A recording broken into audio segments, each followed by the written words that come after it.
Pernahkah kamu melihat orang berjalan di atas api? Atau bahkan pernah melakukannya? Kita semua tahu bahwa api itu panas. Bagaimana bisa orang-orang berjalan di atas api tanpa cedera dan ikut terbakar? Rahasia di balik kegiatan ini berhubungan dengan konsep perpindahan kalor. Seperti apa? Yuk ikuti video berikut ini.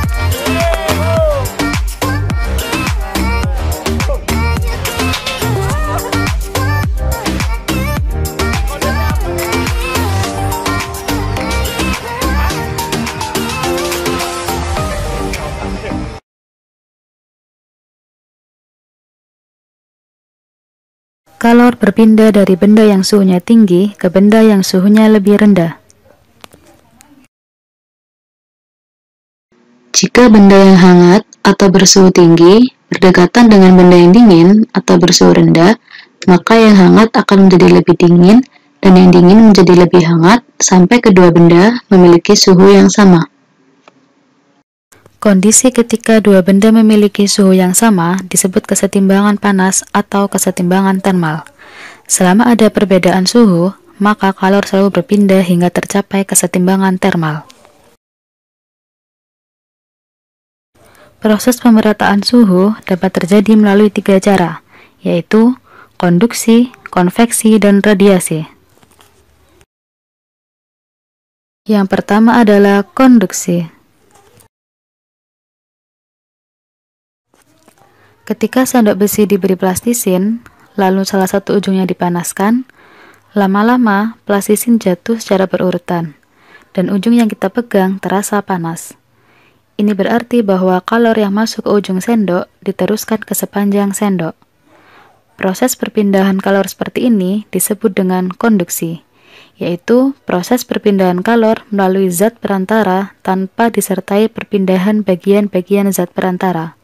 Jadi, selama kalor berpindah, tidak ada bagian benda, maupun atom, maupun molekul penyusun benda yang ikut berpindah. Lalu, bagaimana kalor bisa berpindah?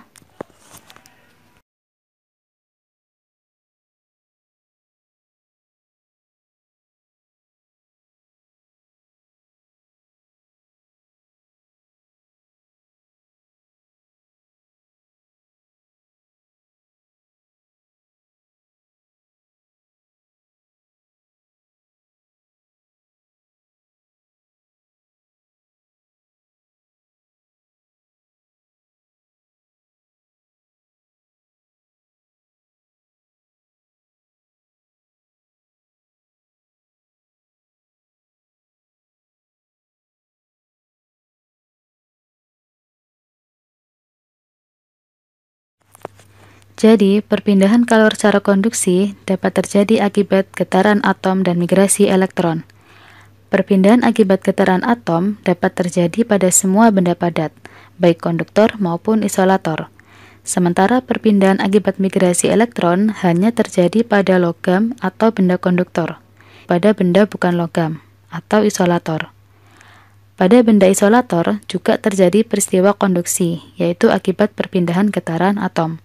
Namun sangat lambat sehingga dapat dikatakan benda isolator merupakan penghambat aliran kalor. Sifat perlambatan kalor pada benda isolator ini banyak dimanfaatkan dalam kehidupan sehari-hari, misalnya sebagai gagang alat masak. Sehingga ketika alat masak panas, kita dapat memegang gagangnya dengan tangan kosong tanpa merasakan panas. Udara juga termasuk isolator atau konduktor yang buruk. Itulah sebabnya tangan tidak terluka jika dimasukkan sebentar ke dalam oven panas.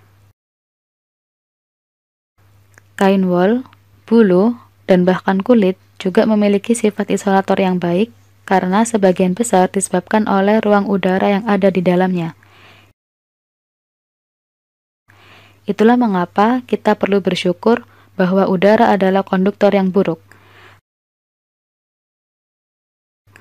Karena jika tidak, pada suhu 20 derajat Celcius, kita akan merasa sangat dingin. Kalaupun sedang berada di tempat yang dingin, kita juga perlu bersyukur karena masih bisa memakai pakaian penghangat tubuh, seperti jaket, kupluk, sarung tangan, ataupun syal. Pakaian ini dapat membuat tubuh kita tetap hangat. Pakaian yang berfungsi untuk menghindari perpindahan kalor dari tubuh ke udara di luar ini terbuat dari bahan isolator. Pada saat udara dingin, panas tubuh disekat oleh pakaian tersebut sehingga suhu tubuh tidak akan turun terlalu jauh. Suhu tubuh akan bertahan di sekitar suhu normal. Jika tidak menggunakan pakaian ini, maka kalor akan mengalir langsung dari tubuh ke udara luar. Perpindahan kalor tersebut akan membuat suhu tubuh turun sehingga kita merasa kedinginan. Rahasia di balik kegiatan berjalan di atas api, atau yang populer disebut dengan firewalking, adalah karena sifat konduktivitas kayu yang rendah. Kayu merupakan isolator yang baik bahkan ketika kayu dalam keadaan merah panas. Meskipun suhunya tinggi, hanya sedikit panas yang dihantarkan ke kaki. Penguapan kelembapan pada kaki yang basah juga berperan penting dalam proses firewalking. Tapi tetap jangan pernah mencoba melakukan kegiatan ini tanpa pengawasan ahlinya yang berpengalaman. Selanjutnya adalah proses perpindahan kalor secara konveksi. Konveksi adalah proses perpindahan kalor yang terjadi pada fluida, baik zat cair maupun gas, yang merupakan perpindahan kalor karena gerakan sebenarnya dari fluida itu sendiri. Berbeda dengan konduksi, konveksi melibatkan gerakan gumpalan atom atau gerakan keseluruhan cairan. Dengan demikian, konveksi dapat dikatakan sebagai proses perpindahan kalor melalui zat perantara dengan disertai perpindahan bagian-bagian zat perantara. Ketika air di dalam panci dipanaskan, maka bagian air yang menerima panas adalah bagian yang bersentuhan dengan panci, khususnya bagian dasar panci. Namun, lama-lama seluruh bagian air menjadi panas. Hal ini dapat terjadi karena adanya aliran molekul air dari bawah ke atas. Aliran tersebut mendesak air yang dingin yang berada di atas untuk turun sehingga mengalami pemanasan. Fluida yang dipanaskan akan memuai atau volumenya membesar. Oleh karena massa tidak berubah, maka massa jenis fluida mengecil. Akibatnya, fluida tersebut akan bergerak ke atas. Benda yang massa jenisnya lebih kecil akan bergerak ke atas dan yang lebih besar akan bergerak ke bawah. Akibatnya terjadi pergantian posisi fluida, yang panas di atas dan yang dingin di bawah.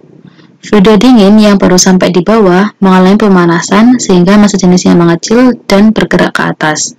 Fluida yang berada di atas dan memiliki suhu lebih rendah turun mengisi ruang yang ditinggalkan di dasar panci.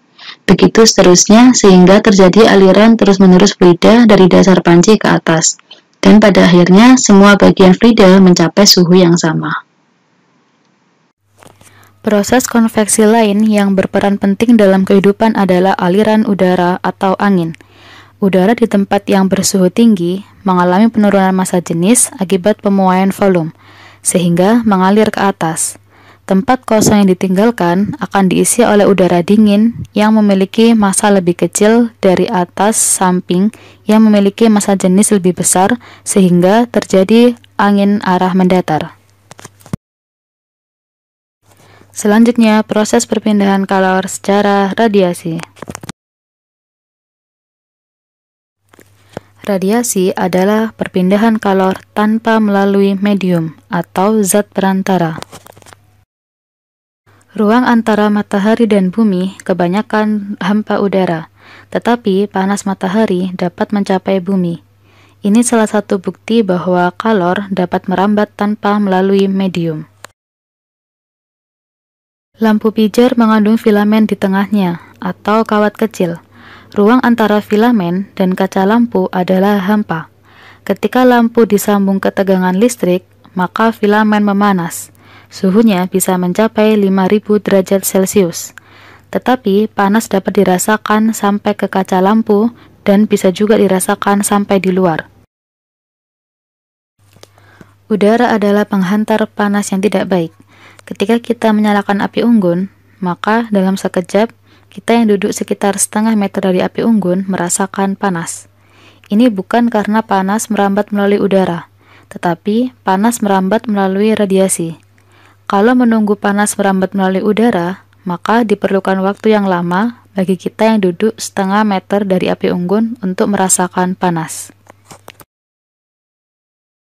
Panas tersebut dibawa oleh gelombang elektromagnetik. Setiap benda memancarkan gelombang elektromagnetik. Energi gelombang yang dipancarkan semakin besar jika suhu benda semakin tinggi. Salah satu komponen gelombang yang dipancarkan tersebut adalah gelombang inframerah yang membawa sifat panas. Semakin tinggi suhu benda, maka semakin banyak pula energi gelombang inframerah yang dipancarkan.